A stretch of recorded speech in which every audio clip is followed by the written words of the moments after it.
me a god. You call me a god. You call me a god. You call me a god. Let's go. I know. Where the have I been? How I expect to be your favorite female filmmaker if I'm gonna keep ghosting you like this? Let me explain. I have been so busy. It's been so crazy. Let's take from the top. Welcome to High Maintenance TV. It's your girl director Celeste, and we're gonna do another day in the life with your favorite female filmmaker. But this is gonna be the last 2 months in my life because where have I been and what have I been doing? I owe you guys an explanation. And if you like, comment, subscribe, and sit right there. I'll explain everything. Okay, so the last time I vlogged was back in May. Now, that doesn't mean I haven't been recording stuff. I have all the content for you guys. I'm going to share it all with you because I recorded it. I just didn't have time to give it to you. You guys, so I know you probably have seen the trailer for my newest movie coming out, What I Do for Love. That's coming out August the 11th everywhere. But you guys know we're going to go on tour and do our red carpet little ones and twos before that. Atlanta sold out. We got more tickets to make it even bigger and better for more people to come. And then we're going to New York, and then we're going to have the finale in Atlanta. So you guys have, if you haven't seen the trailer, I posted it on YouTube, so go back and check it out. I filmed a whole nother movie, you guys. I have filmed a whole nother movie, but the reason why I'm not talking about it is because it's time for my other movie to come out, and that movie deserves the spotlight for these next couple of weeks so that it can do well, right? So that's why I really haven't been talking about the movie that I just got done filming, but that's where I've been all this time. But let's do it in chronological order, right? I went to Atlanta back in the end of May. I know exactly when I stopped vlogging with you guys. So we launched a new coloring book. It's fabulous. I had a wonderful private party in Atlanta with a bunch of my best girlfriends, and where I gifted them all a copy of the coloring book and color pencils and everything so that they can enjoy it and be the first ones to kind of like test it out before I put it out on the market, and all the girls loved it. So I put out my new coloring book, had a launch party in Atlanta for that, and then my movie, Three of a Kind, which was my newest movie until this one came out. Three of a Kind was nominated for Film of the Year at the Southern Entertainment Awards, and I had to be fabulous for the red carpet for that. So I went and I did that. Got some footage from that for you guys as well. I did not win, but I was the very best dressed loser in the building. Okay. So after that, then I think we did some press. I did a radio station interview to promote What I Do for Love and announce the release date for that. I talked a little bit about the new film that I had just done, so I got some footage for you from that. And then, like I said, I filmed my movie, and then when I finished filming my movie, I came home. And so I got back home from doing all that stuff in Atlanta. I got to work on the post-production of my movie that I just filmed, work on the marketing campaign for the movie that's about to come out, try to launch this coloring book to the public now. It just was so much going on that I needed a break, and I actually honestly am still on a break, you guys. I'm putting out this content right now because in a couple of days at this point, it's going to be time for me to go on tour for What I Do for Love. So I'm going to go to Atlanta, go to New York, come back to Atlanta, and then come back home. So this vlog is going to be a recap of all of that. It's going to be a little bit all over the place, but in that order, I'm going to show you guys everything that I've been doing. My trip in Atlanta, the coloring book party, the red carpet, and the radio station. And the movie stuff, like I said, I'm not going to talk about that until after this movie gets its spotlight and everything. But that's what I'm getting ready to prepare for now. So the next day in the life will be us either getting ready to go to Atlanta, or us on the road to Atlanta, or us in Atlanta. But it'll have something to do with the tour for What I Do for Love. So again, sorry for ghosting you guys. I've been really busy. I hope I have some fun, cute content to show you guys. I hope you guys enjoy. Please forgive me. Hopefully I will be back to stay this time. I'm going to try my very, very, very best to be consistent, okay, on here. It's just a lot, but it's all good. I'm grateful. I'm thankful. I'm thankful for everything I have. I'm thankful for everything that I'm about to receive. In Jesus' name I pray, amen.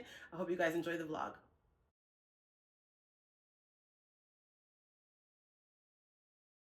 I a couple vlogs ago bought some coloring books and some crayons, was chilling in my backyard, colored pencils, markers, all that, just coloring. And then I got this bright idea. I like these images, but I want to color my kind of vibes, my kind of images, the things that I want to color. So I went to create some illustrations to color. And then I said, well, wait a minute, why not create an adult coloring book? And I created an adult coloring book, you guys, and I'm going to launch it next month and make it available to everyone to purchase. I created this image and I colored it. Created one image, was inspired to create a few more, so I created like 4, and then I was like, I'm doing a coloring book. So I put together a bunch of images, and this is it, you guys. And this is just this is not for resale. This is just a draft. So it's called Her Fabulous Life, Soft Life Scenes, right? And it's directed by me, Celeste. And this is an adult coloring book. And so it's just different moments of really beautiful, like, things that I do in my life, things that I was inspired by other women that I like, just loved how they vibe, how they carry themselves. I incorporated some of the things, like enjoying grocery shopping, right? Which was something I despised for such a long time. But now when I go to the grocery store, honey, I do my makeup, I do my hair, I put on a fabulous dress, pretty perfume, and I go and I fetch the groceries. And it's a whole different experience. I'll go and get a drink, like maybe it could be wine sometimes, a latte or like tea or whatever, but I just make it a vibe. Maybe I'll go have lunch. I'll make it a whole moment. And so now it's not such a drag to do something that I have to do in life anyway. So it's like romanticizing your life and just, oftentimes we'll cook and we'll make dinner for our kids, or we'll cook and we'll make dinner for our man. But how many times do you cook and make a really nice dinner and set the table nice and light candles and do that for yourself? I do that kind of stuff for myself. And I know a lot of fabulous women who do those things for themselves. And that's what this coloring book has in it, a bunch of those kind of moments. So I'm just reading the synopsis on the back of it. It says, Her Fabulous Life, Soft Life Scenes is more than an adult coloring book. It is an experience. Each page invites you to slow down, indulge in beauty, and reconnect with peaceful moments. From solo dining to luxury escapes, every illustration captures the essence of a woman choosing ease, elegance, and self-devotion. This is your reminder that a soft, beautiful life is not a dream. It's a decision, okay? Soft Life Scenes by your girl, director Celeste. Come on, minutes. So,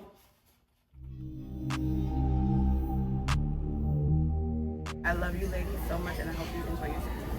Thank you for having me. How do you ladies feel about the term soft life? Love that. Yes, man.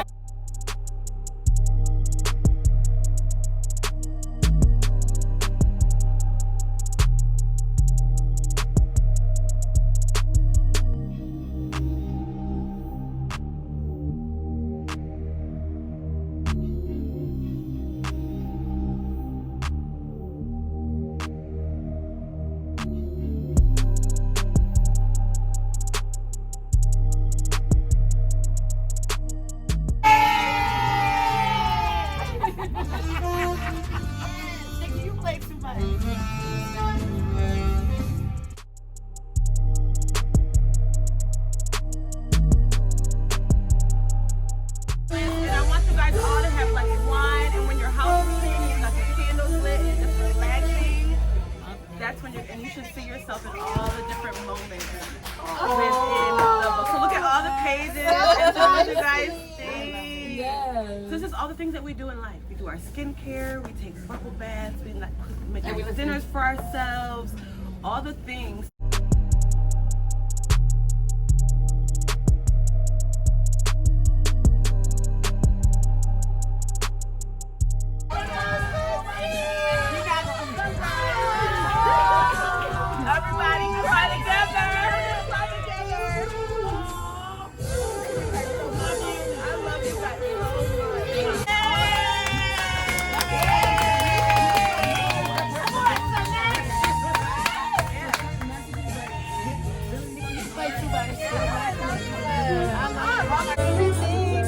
I love that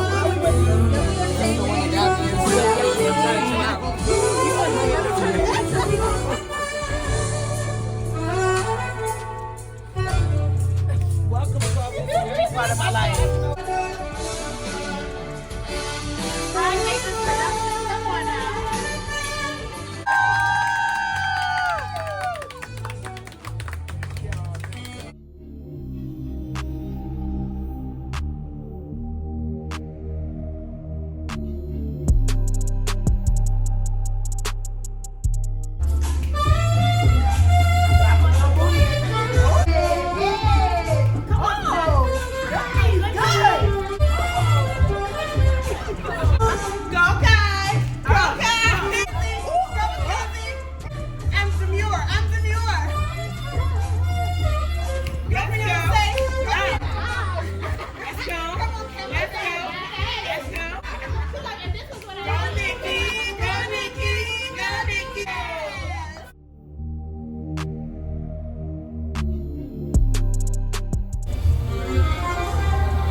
Y'all look so lovely. I love it because y'all understood the assignment. Please dress up for us, people. People, Yes, celebrate yourself. We're going to celebrate Janero. Absolutely. Infamous, they've been doing this for a long, long time. Y'all been seeing me for a long, long, long time. So we're going to have a good time. But we're going to make something better. Hood. This is what we're going to do. I'm going off script, y'all.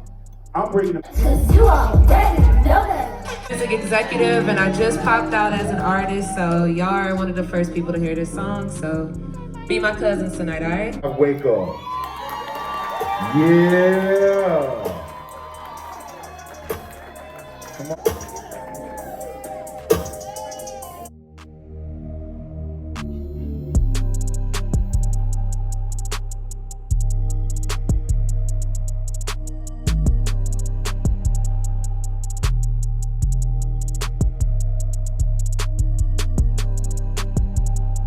Miss Celeste. Miss Celeste. Yes, High Maintenance Productions in the Yes, building. ma'am. Yes, ma'am. So we just got done talking to Miss Johnson, right? About what I do for love. Correct. So tell me, when this project was presented to you, what was your first thoughts about it? My first thoughts about it and her, right, because I was introduced to the project through our DM, and she said, I just thought she was a dope writer. And like I said, my first thing was send me the script, because, you know, everybody thinks they're all that, right? So I was like, send me the script and let me see if, and respectfully, if it's something that's within my range, right? I don't do $1 million budgets because I'm not on that level yet, but, you know, we on our way for sure. So I wanted to make sure she didn't have a film where there was like people jumping out of helicopters and explosions, and like it's something that we could actually produce and really make. I didn't want to sell her a dream, so I definitely thought she was a great writer. And when I read the book, I was like, this is absolutely perfect. Like, I was already starting to think of people that we could cast, and like immediately I just knew we could put the pieces together, and it was within my range to produce it. What was the experience like merging your vision with the story that was already written? Because even as a filmmaker, you're going to have like somewhat of your own, as a director and stuff, of your own little critiques and different things that you add into it. So how was the experience to mesh that together? So it's a 2-part question. Okay, so repeat the first part. The first one was basically me saying, were there any challenges taking on the role of someone else's story and kind of like implement it in what High Maintenance Productions do? Right, so absolutely not. That's why I wanted to see the script. If I didn't feel like it fit my aesthetic, I wouldn't have done it. So no, you can't move in fear either, though, right? Like I would never have taken, what did she give me, $50,000 to make the film? I wouldn't take her money if I wasn't sure about it. So there was no apprehension on that part. And I don't put my perspective into the story. It's her story, respectfully. I allowed her to be on set every day. Anything that I touched, she still had to approve, because ultimately it's hers, right? And I respect that. I don't want to come in and take over that portion of it. My job is just to bring her writing to life. It's not to change how she writes, change who she is. Now, there were some things that were in the book that couldn't make it to the movie, but that's in any book that's turned into a movie. Course. It's never going to be, you know, verbatim how the book is. Everyone always says the book is always better than the movie because the book is way more detailed. Right. Yes. Absolutely. But yeah, as far as that is concerned, no, I think I gave her, wouldn't you say so? I think I gave her complete, I mean, I didn't give it to her. It's hers to control. Yeah, and I don't feel the need to like step on her creativity in that way. This was like a collaboration. It's not like you give it to me and now I'm in control of it. Nope, I kept her along literally all the way into the end. Even the final cut, I came to Atlanta, spent a couple days with her so we could go over it. It wasn't approved until she said it was done. Absolutely, because she was already inspired on the things that you did too. And it's so trust, it was like a right? collaboration. Exactly. If I did have to say, okay, Kai, let's do this like that, she trusted me. But it was always a conversation. Absolutely. Always a conversation. Respect always came first, because I need her to be comfortable. You know what I mean? So that we can build a relationship and continue to work together. So, absolutely. And that's always supposed to be there. You guys, please take notes, because everybody wants to be the leader, but they never want to just be a part of the team. You see what I'm saying? Right. So if everybody know their role, they come together and they work together, like, look at the success. Look how there's still partnerships moving forth. Like, take notes, please. Get your notepads out. That's what a leader is, though. Like, if you know your role and you know everybody else's role, you're the leader. Yeah, like, she can't do what I do. Yeah. And I wasn't the writer, so I wasn't trying to do what she was doing. You know what played it. I love your business first of all, but you know what role to play. Because when she's in her boss mode, she does it, and she does it well. So at the end of the day, you can't do nothing but respect it, because if you were coming to play games, you should have never came in the You first know what place. though? That I like that though. That was something that made me trust her even more. Exactly. Because I knew she was about her business. I knew that being a female director It's is hard. hard. I'm also in management. I know how men can be sometimes when there's a woman trying to run things, and so I felt like I could appreciate how she ran her ship. And when I Absolutely. saw how she kept things in check, I was like, okay, good. That's in good hands, because she was running things like I would run it if I knew what I was doing. I mean, Exactly. that's It is. business. So I It always is. say, this is always the analogy I use. Like, if your partner had to have open heart surgery, you're going to do your research on that doctor Yep. and make sure that, you know, his credentials line up. And then you got to sit in that waiting room and pray. Because you can't go in there and hand him the scalpel and be all inside the open chest Right. cavity. You have to trust the person that There you're in it position is. to do their job. And so let me go ahead and get into this coloring book. Tell them what you think about it, boo. It is phenomenal, you guys. Like, where can they get this? So it will be available on my website, ahighmaintenanceproduction.com. That is ahighmaintenanceproduction.com. And the coloring book is called Her Fabulous Life, Soft Life Scenes in this Adult Coloring Book. Where the Crayola And at? and then the affirmations, Yeah. you guys, is in it. With every picture, it has a meaning behind it. I need some Crayola. So Yes, it's a perfect gift for any female that is feminine. I think she would enjoy this. And that's on a journey. This is your reminder that a soft, beautiful life is not a dream. It is a decision. Directed by Celeste. Period. Directed by who? Celeste. Celeste. What I Do for Love. Coming this fall. What I Do for Love.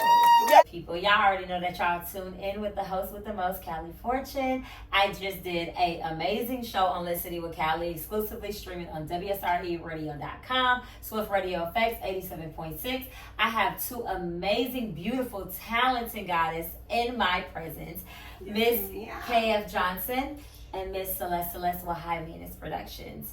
And they have some special announcements that I want to tell you guys. So our new movie, What I Do for Love, is premiering August 11th worldwide. But first, a multi-state tour starting in New York, August 6th, and ending in Atlanta, August the 10th. Tickets are available now. What I Do for Love.